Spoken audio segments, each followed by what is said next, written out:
अगर शैतान खुद आपके सामने आ जाए तो आप क्या करेंगे? बाइबल कहती है कि यीशु ने 40 दिन का उपवास रखा। उसके बाद 3 बड़ी परीक्षा में यीशु के सामने शैतान आ गया। लेकिन आश्चर्य की बात यह है, यीशु ने शैतान को किसी बड़ी शक्ति से नहीं, बड़ी प्रार्थना से नहीं, परमेश्वर के वचन से उसको हरा दिया। आज हम जानेंगे 40 दिन के उपवास का गहरा रहस्य और ये भी कि उपवास आत्मिक विजय का रास्ता है। इस वीडियो को अंत तक जरूर आप देखिए। 40 दिन का उपवास आत्मिक विजय का रहस्य के बारे में जो मैं आपको बता रहा हूँ। वचन मत्ती 4 अध्याय 1 से 4 तक पढ़ेंगे तो यहाँ पर यीशु की परीक्षा के बारे में और उपवास के बारे में लिखा है। भाइयों बहनों, आज हम एक बहुत गहरे विषय पर विचार करेंगे, यीशु के 40 दिन का उपवास। बाइबल कहती है कि जब यीशु ने अपनी सेवा शुरू करने से पहले जो समय लिया तो वो भीड़ के बीच नहीं गए। उन्होंने सबसे पहले जंगल में जाकर उपवास और प्रार्थना की। ऐसा क्यों हुआ? क्योंकि हर महान सेवा से पहले आत्मिक तैयारी जरूरी होती है। बाइबल कहती है पवित्र आत्मा यीशु को जंगल में ले गया।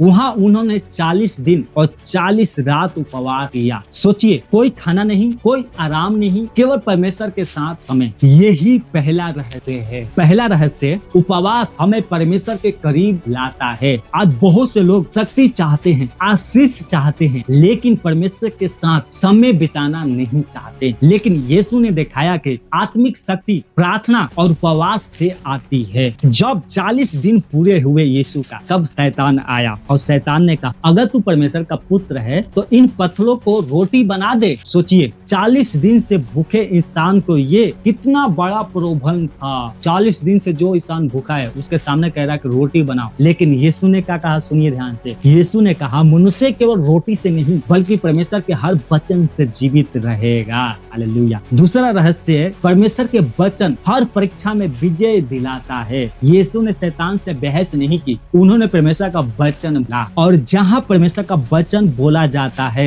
वहाँ शैतान हार। फिर शैतान ने दूसरी परीक्षा की। उसने कहा, अपने आप को नीचे गिरा दे, क्योंकि लिखा है 100 दूत तुझे संभाल लेंगे। लेकिन यीशु ने फिर वचन से जवाब दिया। और क्या जवाब दिया? तू अपने परमेश्वर की परीक्षा ना ले। फिर तीसरी बार शैतान ने कहा, अगर तू मुझे प्रणाम करे तो मैं सारी दुनिया का राज्य तुझे दे दूंगा। लेकिन यीशु ने कहा, दूर हो जा शैतान, क्योंकि लिखा है तू अपने प्रभु परमेश्वर की आराधना कर और केवल उसी की सेवा कर। और उसी समय शैतान हार। हालेलुया। मैं तीसरा रहस्य आपको बताना चाहता हूँ। उपवास आत्मिक विजय लेकर आता है। जब यीशु ने उपवास और वचन के साथ खड़े रहे तो शैतान भाग गया। बाइबल कहती है कि उसके बाद 100 दूत आए और यीशु की सेवा कर लगे। इसका मतलब है जब हम परमेश्वर के साथ खड़े हैं तो अंत में परमेश्वर की सहायता आपके जीवन में जरूर आती। आज हम अपने जीवन में क्या सीखते हैं? उपवास हमें परमेश्वर के करीब लेकर आता है। परमेश्वर का वचन हमें परीक्षा में विजय दिलाता है। जो परमेश्वर के साथ खड़ा रहता है वो शैतान पे विजय पाता है। आज सवाल ये नहीं कि यीशु ने 40 दिन उपवास क्यों किया। आज का सवाल आपसे ये है, क्या